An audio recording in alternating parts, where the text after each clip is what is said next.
Hello, welcome to the F1 Time Portal, a Formula One history podcast by a couple of friends that love Formula One.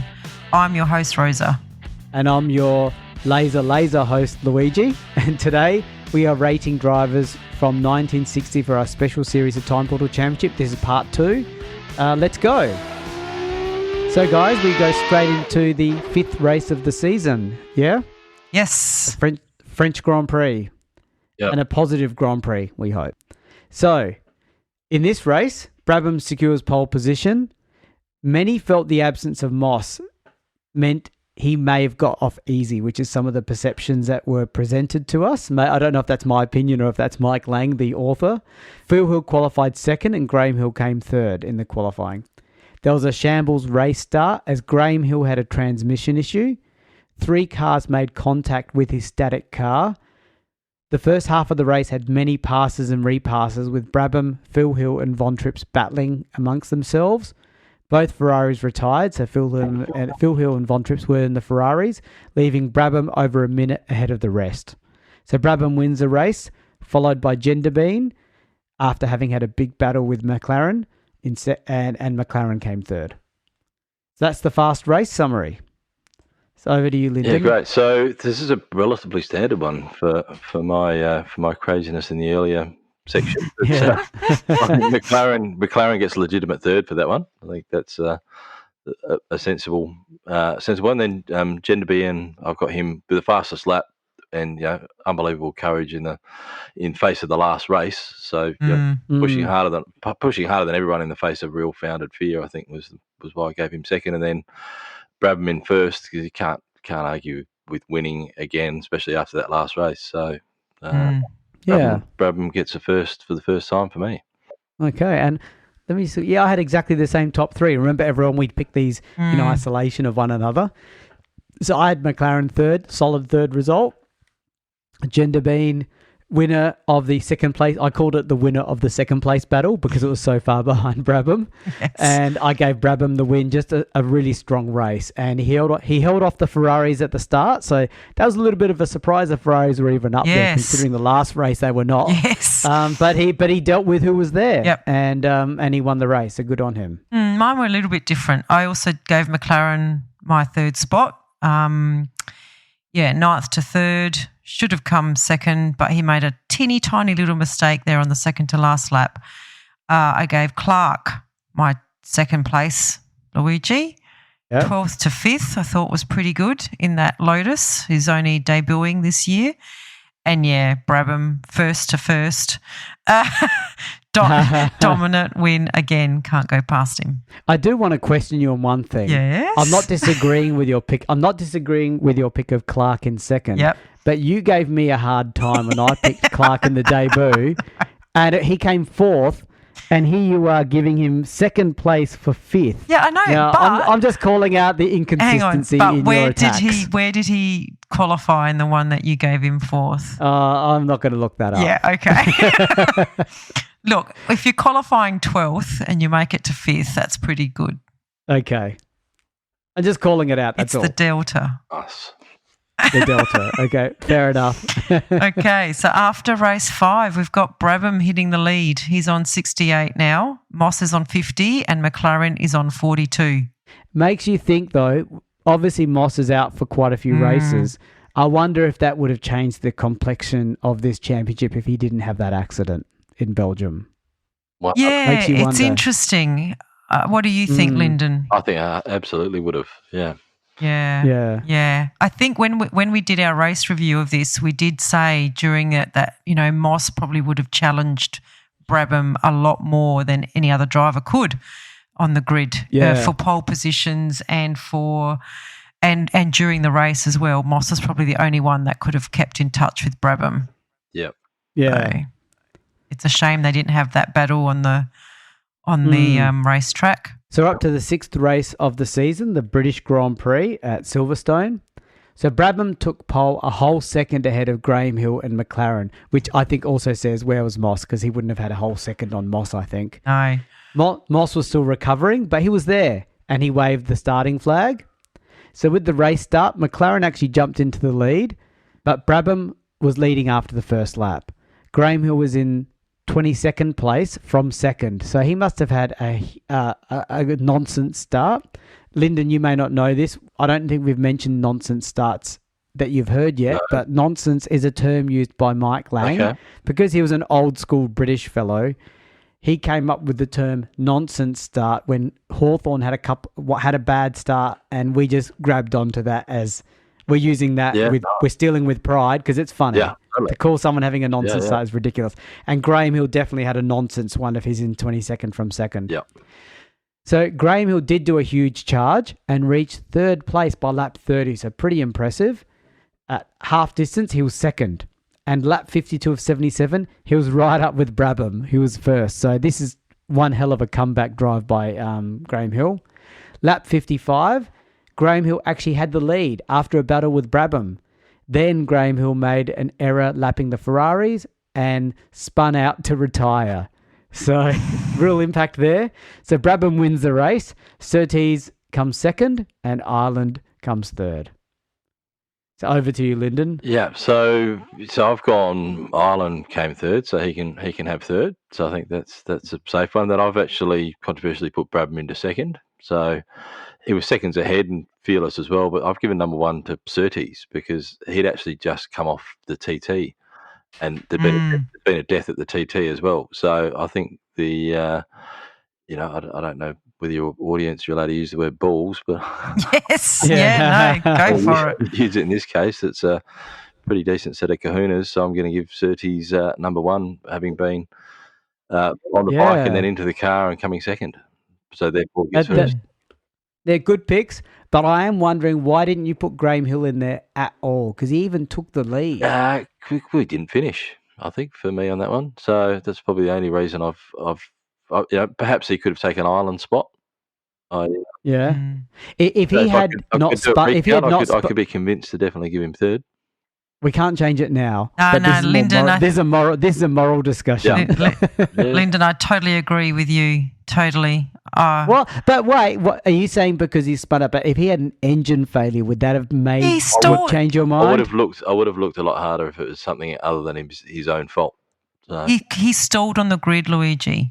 Yeah. He qualified second, he stalled on the grid, and then he made a huge mistake lapping the Ferraris. Yeah, if you see that stall as well, I think there was definitely on the YouTube piece. There's a fair bit of hectic action that comes from that, which you'd think after seeing what's happened to Ricardo just recently with his great mate, the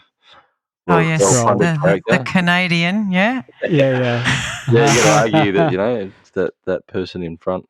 Is it their fault? Yeah. Okay. I mean, you'll see. I can see Rose's picks as well, and I can see I'm the only one that's done what I've done. So, it's coming now. So I've put McLaren as third, mainly for jumping into the lead at the start of the race. So where did he finish? Let me just see. Oh, look, he does finish. He does finish fourth. Okay. How many laps behind? Look, only one lap behind. But, he gave it to the man, the man being Brabham, which is funny. I did put Brabham in second place. And I don't know why I wrote this. Maybe I was in a mood, but I wrote winning the race, albeit lucky. What? What? And I admit now that I could have chosen more sensitive words because he did win the race. Yeah. But it wasn't lucky. Yeah, it was not lucky. Not more sensitive words. You could have chosen more correct words. If it was under a second, I'd say lucky, but it was definitely seconds in it. Yeah, he won by. Let me just see how much he won by. Oh, he won by quite a bit actually. he won by like 40 something seconds. Yeah. A lucky minute.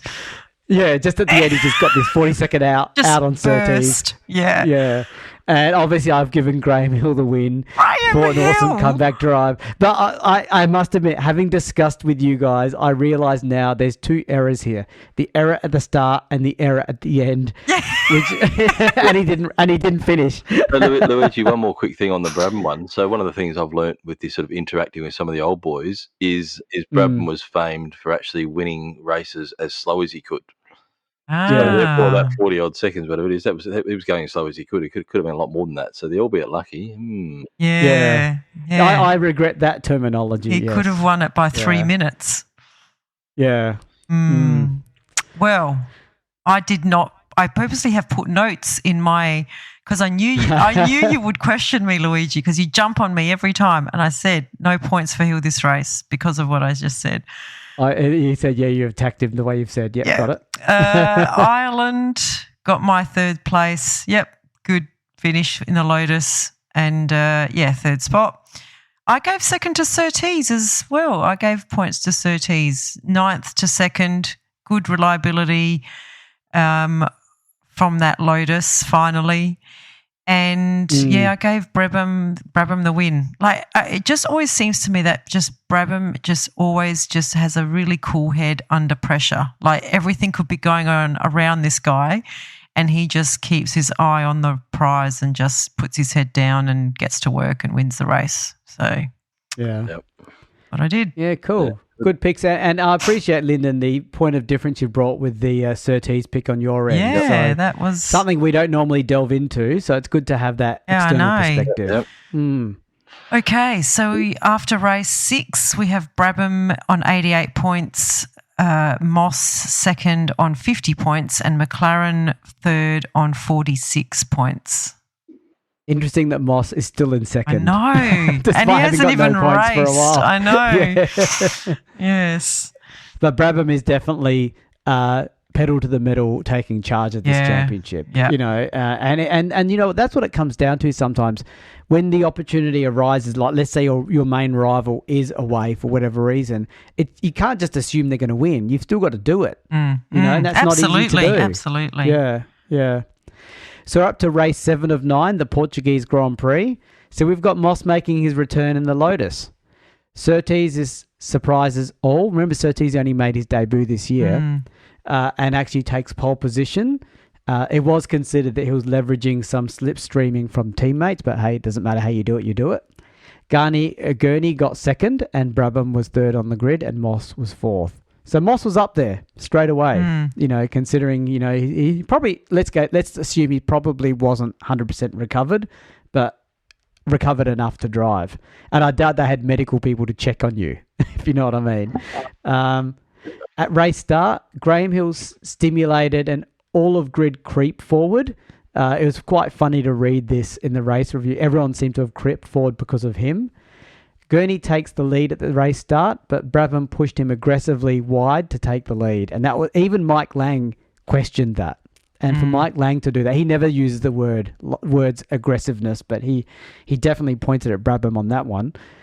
However, Gurney fought back to lead by the end of lap 1, but then Gurney spun on lap 11 and retired. Let me just see. Good. Make sure I didn't put Gurney in there. Okay. Gurney retired with engine issues apparently as well. So Moss was out due to an engine misfire. So Surtees was leading at half distance with Phil Hill and Brabham jostling for second.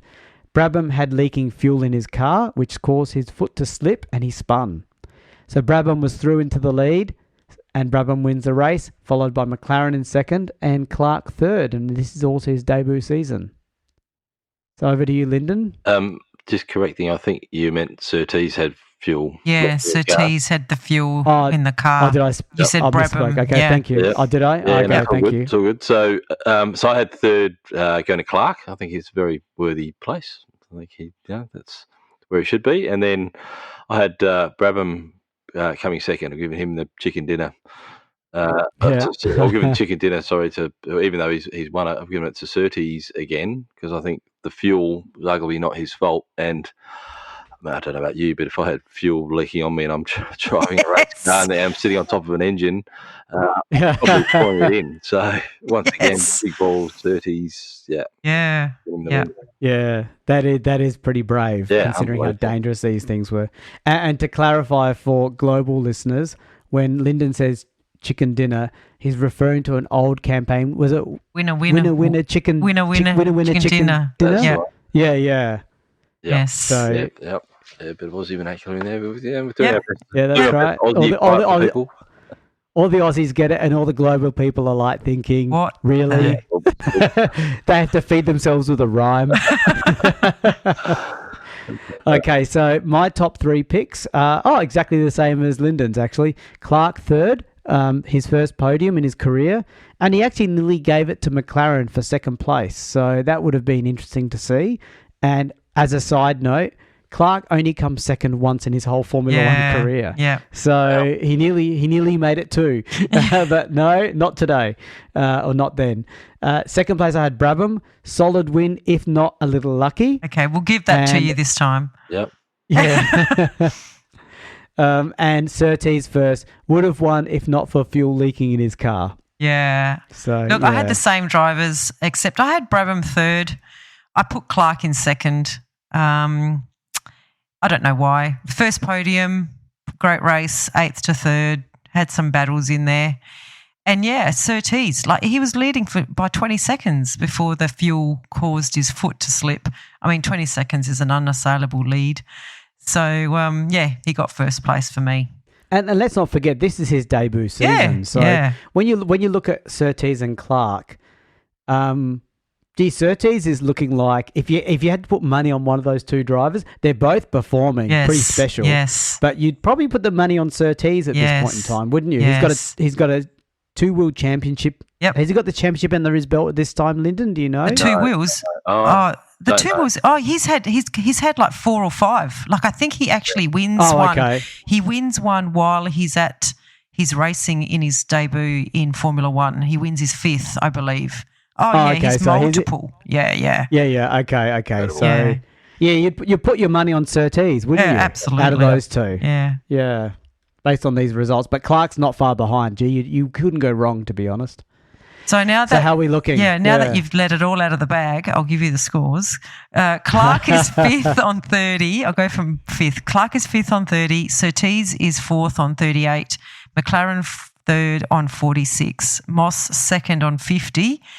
And Brabham is in 1st on 104.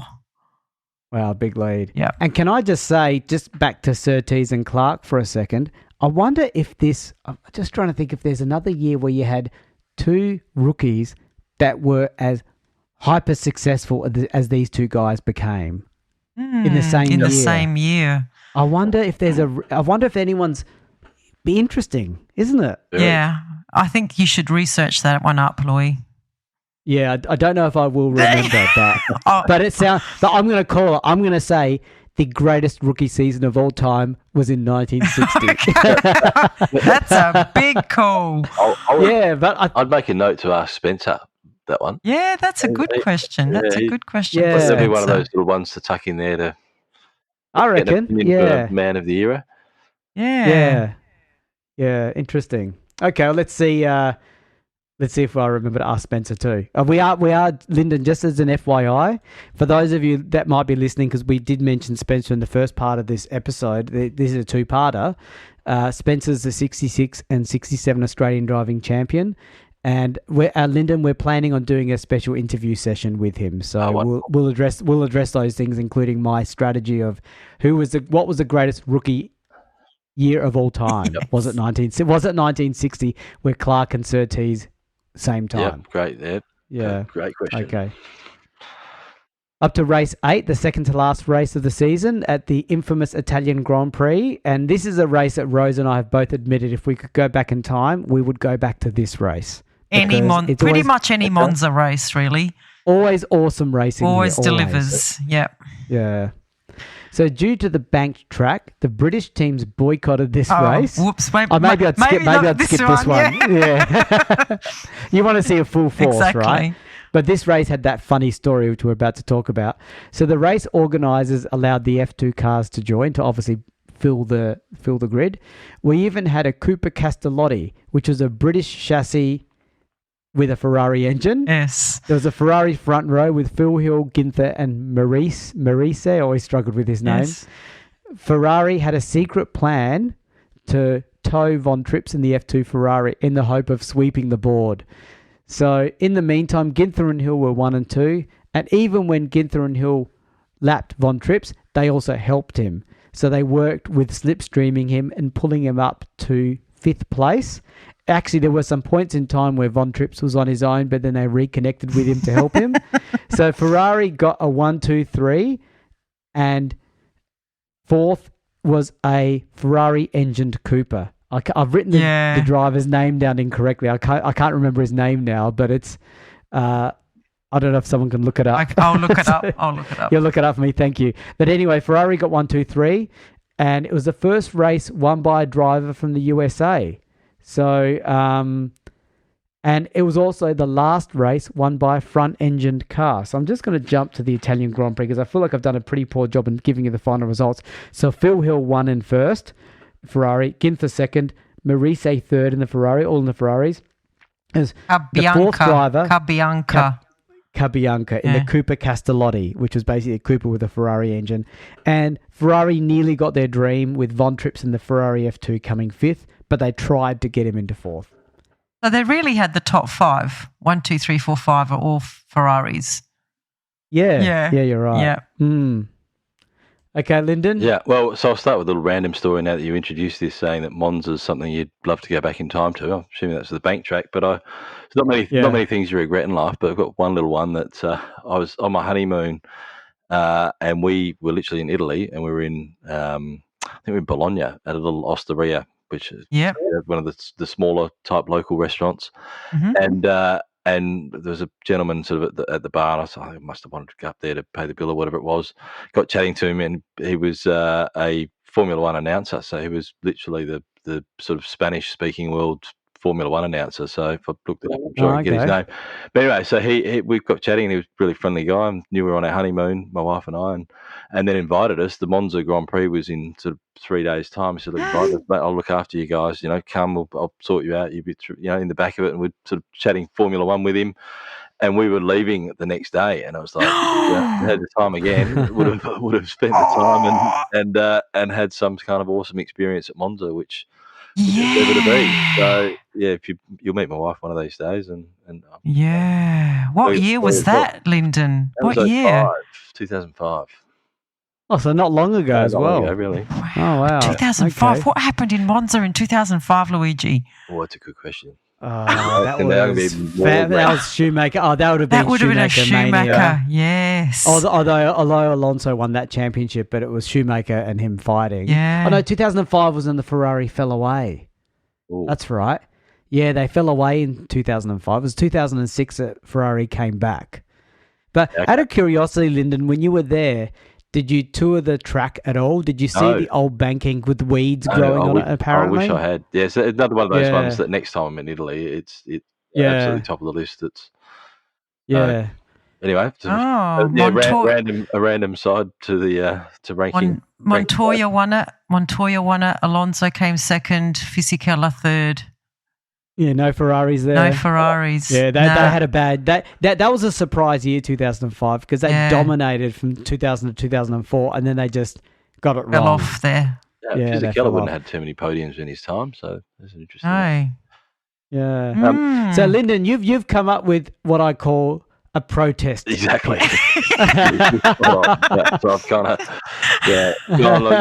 so I think the Enzo Ferrari story that you read, not ever having met or known the characters, so you can only go with what you get secondhand. But ultimately, I think Ferrari have always tried to have their way, and in this case, Ferrari had their way, and I'm saying no, Ferrari can't have it their way. So I've gone, not on my watch. You're saying? Exactly. I've given 4 drivers that weren't there all sort of equal points. So I've gone Brabham, Surtees, Moss, and McLaren all get 4.5 points. That's pretty awesome. And you know what? That's inspired me. I wish I had done that and basically given to all the drivers that I knew Ferrari didn't like. So I would have put Berra first because Ferrari did not like Berra. And I would have picked all the drivers that had falling outs and stuff, and just to stick it up him, Woulda, coulda, shoulda. You didn't. I know. I didn't. I wasn't creative like Lyndon, and I regret that again. We're always out creative. Hey, not that there's a competition, by the way. Speak for yourself. Speak for yourself. Oh, I see. You've got a bit creative. I Rosa. have. Okay. I reckon I've done the exact opposite of So Lyndon. I'm the one that's done a proper pick here for once. Yeah. So my proper pick, and in fact the only real pick that that listeners should really respect, is third. I've got Ginther for coming a strong second. I've got Von Trips in second, being in that F2 Ferrari, battling with the F1 cars. And it would have been fun for him being towed along all the time by these F1 cars the whole time. And when he was left on his own, he had to defend himself for a bit until he got another tow from another F1 car. So that would have been, impressive for him to be playing with the big boys.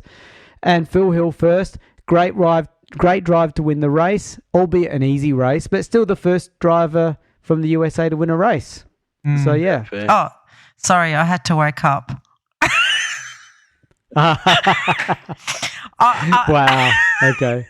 I reckon I've done the exact opposite of Lyndon, and I've actually lent into the Ferrari Delulu. Oh wow. Yeah. And I've given 3 points to Phil Hill. I think, winner at Monza, first American to do that. That's no small feat. But then I've given my second place to the Monza race organisers. So the championship was already won by Brabham. They wanted Ferrari glory at Monza, so they used the bank track to exploit the Ferrari advantage. Over who, I don't know, because no one showed up. But anyway, they caused the British boycott, and then they stacked the grid with F2 cars. Genius. So I gave them 6 points.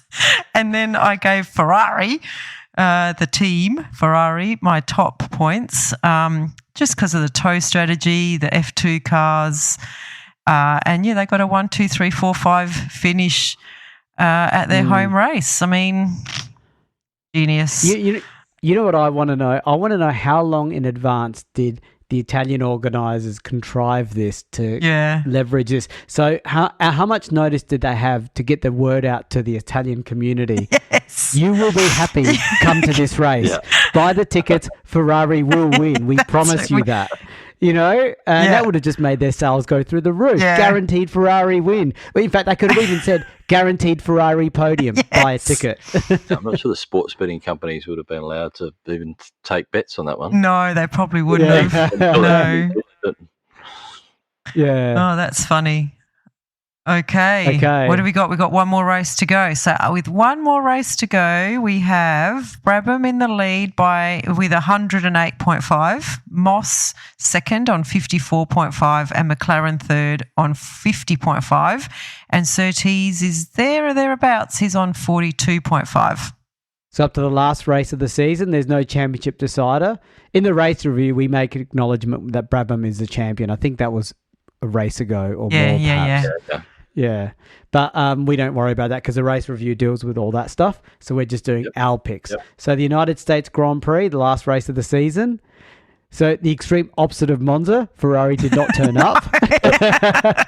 They did not think this race was worth attending. Whether it was the cost of attending, there was nothing to fight for. I just thought the sales of Ferrari sports cars in the US would have been worth it, but probably they didn't. They did the numbers. I'm sure they did the numbers. Yeah. Well, the wife would have done the numbers, isn't it? I think so. Yes. Oh, that's right. Yes.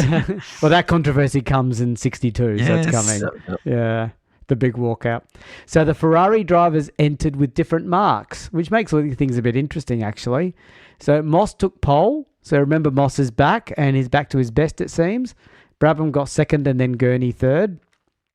At race start, Brabham took the lead, followed by Moss. Brabham's car then caught a light on lap 5 due to an overfilled fuel system. I don't know how that quite works. How do things catch a light unless there's an opening of some sort? Unless they filled it up that much that it squeezed out. It did. It spilled out and it caught on fire. Yes. Yeah, that's nuts. Yes. He would return in the race later. Sorry, Lyndon? I'm saying Jackie Stewart. We've got to.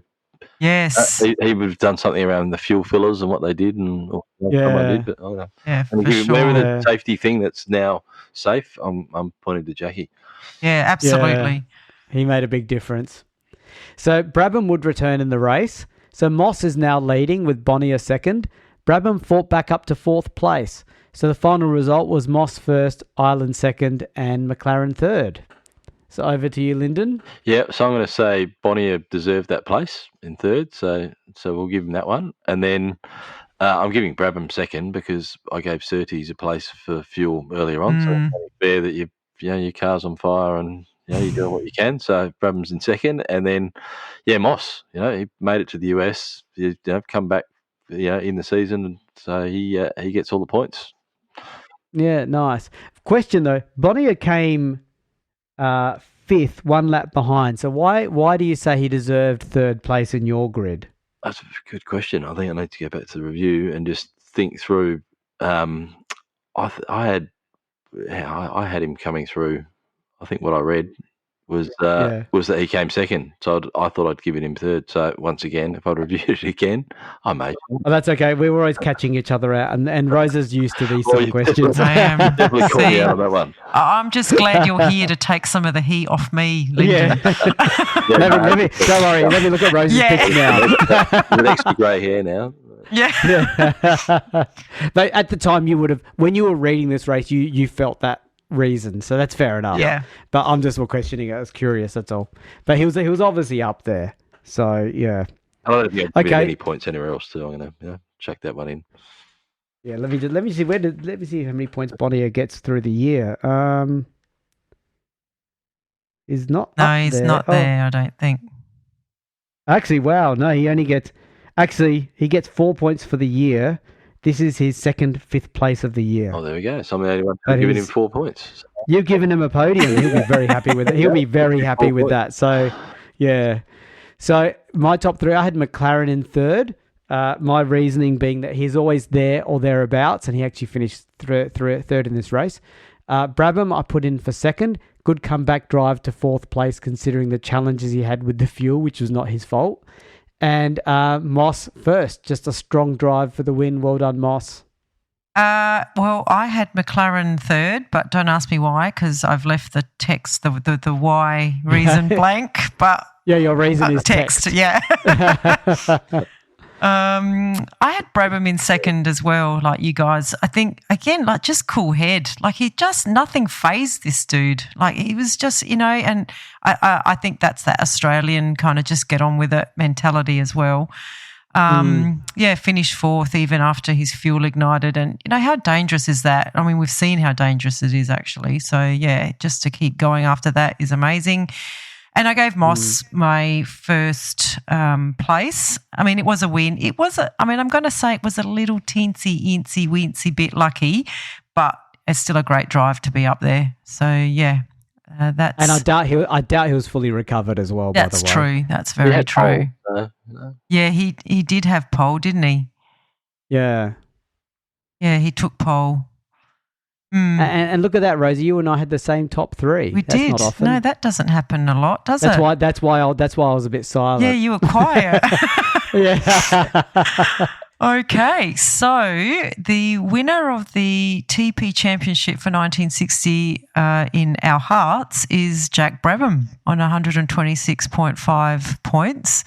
We have Moss coming in second on 78.5 and McLaren third on 58.5. And we've put Surtees right up there in fourth on 42.5. Yeah, and he finishes 12th in the Real Championship. Yes. So the Real Championship had Brabham first, had McLaren second and Moss third. So we elevated Moss one spot. It's worthy, I think. I think so. Yeah. And according to TP, this is actually Brabham's first championships. I think we gave 59 to Moss, didn't we? Let me have a quick look. No, did we? Oh yeah, we did too. We did. Oh, yeah. And this will have been released by the time we say this. Yes, we did. Oh yes, to give you a quick recap, Lyndon, because I know you've got links to Brabham.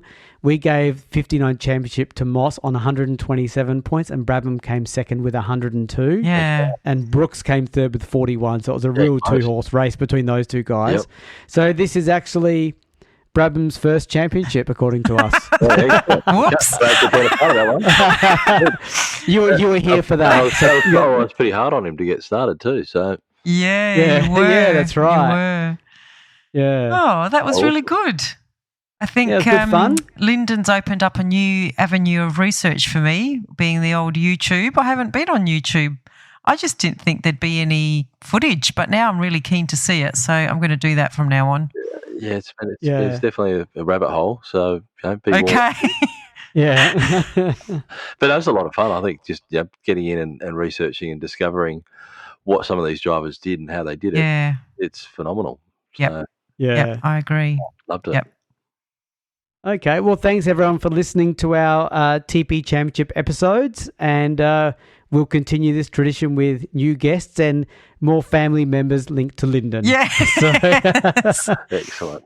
And Lyndon would love to have you back if you're willing to come back for a future episode. Yeah, I'd love to. Right. Brilliant. Thanks, Luigi. Thanks, Rosa. Thank you. Bye, everyone. Okay, thanks. See you, everyone. Bye. Bye. We have a Patreon. Yay, we're a professional podcast now. So it means a lot to us if you are able to support the F1 Time Portal podcast. For a small monthly fee, you not only get ad-free podcast content, you will also receive special episodes that are exclusively uploaded for our Patreon financial supporters. We promise at least 2 additional exclusive episodes each month aligned to the decade we are up to in the show. And you will also be able to make suggestions about any special episodes you may want us to research and present. We can't promise that we can do all of them, but we will consider them. So, if that sounds like an entertainment bargain to you, go and sign up at patreon.com/F1 Time Portal today. If you're enjoying our podcast, please tell your friends and non-F1 friends alike. Yeah, and don't forget to rate us 5 stars or whatever highest is available on the podcast platform that you use. We have a range of social media handles for you to connect with fellow listeners, so look up F1 Time Portal on all the usual platforms. Or visit us at www.f1timeportal.com or email us at f1timeportal@gmail.com. We would like to give credit to our primary reference materials, a series of books called Grand Prix by Mike Lang. We also use many other written and digital references, which are in our show notes. Thank you for your support. Thank you.